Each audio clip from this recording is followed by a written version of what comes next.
రాత్రి వేళ కామాక్షి ఆయన పడుకున్న దగ్గరికి వచ్చి తట్టి లేపింది. ఆయన లేచారు.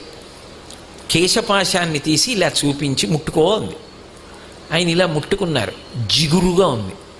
ఏమ్మా జుట్టు జిగురుగా ఉందన్నారు. పాలు పోసి వెళ్ళిపోయావు అంది.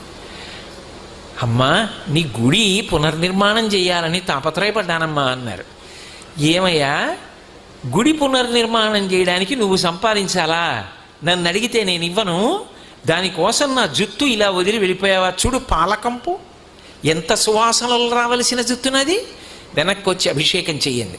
రాత్రికి రాత్రి ఆయన బ్రిటిష్ ప్రభుత్వం వారిని అడిగారు తలుపులు తీయమని. తీశారు. వాళ్ళు గౌరవం కొద్ది, వాళ్ళకి ఆ గౌరవం ఉండేది. తలుపులు తీస్తే వారు గబగబా వచ్చి కంచిలో అమ్మవారికి మళ్ళీ అభిషేకం పూర్తి చేశారు. ఆ తర్వాత ఎక్కడి నుంచి వచ్చిందో కాసుల వర్షం పడిపోయింది. ఆ దేవాలయం అంతా పునర్నిర్మాణం చేశారు.